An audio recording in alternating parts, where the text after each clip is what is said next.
zoti kryetar, nuk është normale mënyra se si po procedohet, sepse përjashtimet si kamzhik ndaj opozitës nuk janë normale në një parlament. Situata që sapo ndodhi çfarë ishte një kërkesë për të kërkuar fjalën në parlament. Mund të kërkoni pak minuta pushim për qetësimin e situatës, por përjashtimin e deputetëve nuk mund ta bëni zoti kryetar. Mos harroni, një deputet përfaqëson 10 mijëra zgjedhës. Është i zgjedhur, është përfaqësues këtu. Dhe përjashtimi tregon dobësinë tuaj, nuk tregon forcën tuaj. Ne e dim që keni 86 mandate në parlament. Opozita fjalën ka. Prandaj e keni përdorur shpesh edhe ndaj forcës tonë politike, ku kryetarin e forcës time politike keni përjashtuar 20 ditë dhe e keni përjashtuar ditën që u votbesua qeveria. Pra këto nuk janë forma normale të një parlamentarizmi. Ne s'kemi shumë vite parlamentarizëm të lirë, zoti kryetar, po dhe në periudhët më të errta të parlamentarizmit në Shqipëri nuk janë përjashtuar deputetët nga salla pse kanë protestuar për të drejtën e fjalës. Kështu që toleranca është virtyt, zoti kryetar, forcën e keni me kartona, me 86 mandate, mos e tregoni me përjashtim të deputetëve të opozitës. Faleminderit. Zoti Kapri, me gjithë respektin, kam një përgjigje vetëm me qenë se mu referuat në të drejtën time të 2 minutëshit të replikës. Mundet që t'jetë marrë një masë, si shtoni ju, pa bazuar në rregullore, pa drejtë e tjera. Pyetja ime është, po ju ku e dini? Se ju nuk ishit këtu. Faleminderit. Faleminderit, zoti kryetar. Në fakt, mund të flisni më shumë për çështjen e arsimit dhe projektligji që është sot në seancë plenare, por në fakt mjafton vetëm të tregojmë disa shifra minimale për kuptuar që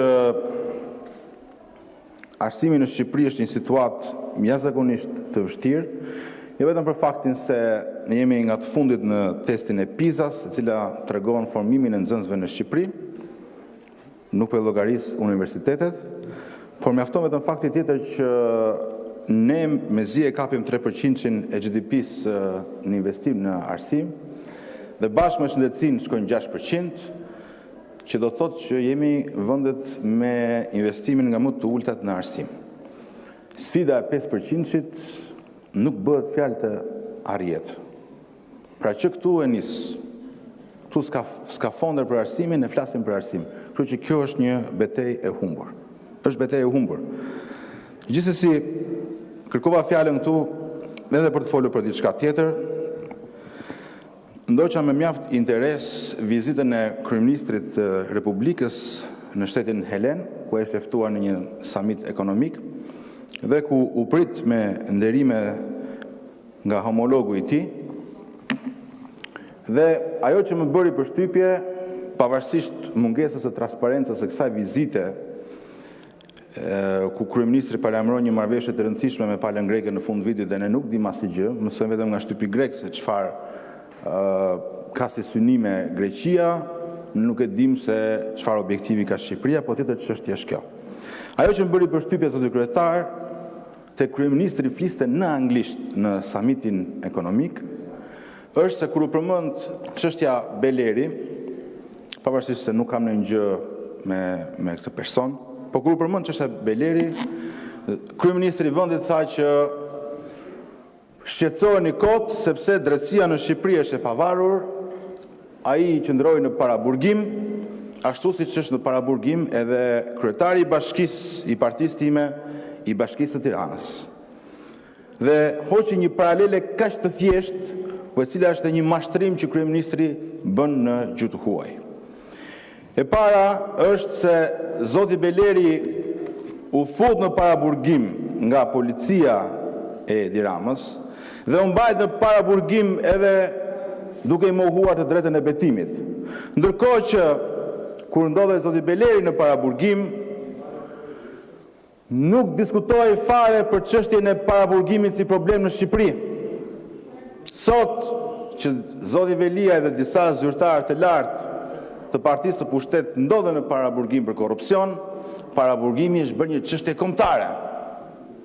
Nuk ka zyrtar të Partisë Socialiste që nuk është bërë konstitucionalist të kohë, që del dhe flet për parimin e ligjit në çdo studio edhe në parlament, a thua se paraburgimi është problemi më i madh. Madje me ndikim deri aty sa gjykata e lartë na ka nisur një proces për ndryshuar vendimin unifikues në mënyrë që zoti Veliaj, Ilir Beqa e njërin tjetër të dalin nga burgu dhe të shijojnë lirinë, sepse paraburgimi na që ka bërë problem sipas kryeministrit në Shqipëri.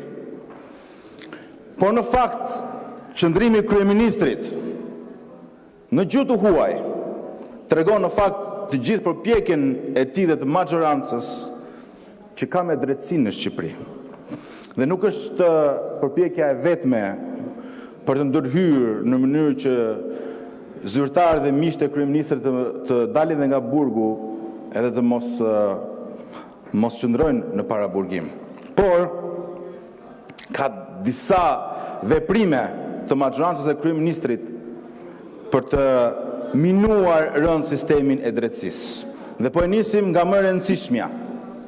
Ky parlament mohoi për të parën herë të një ministri në detyrë heqjen e imunitetit, të zonjës Balluku. Dhe kjo është bërë pengesë kryesore që Shqipëria të mos kapi trenin e Bashkimit Evropian. Kjo është e vërteta. Por nuk është e vetmja. E keni gati një draft të ri të kodit penal për ta kaluar në çdo moment. Dhe drafti i ri i kodit penal thotë që nenet e shpërdorimit detyrës e barazisë në tendera të hiqen, të sfumohen nenet më të përdorura nga SPAK, që do thotë çfarë janë dënuar deri tani të mos ndodhi më në të ardhmen.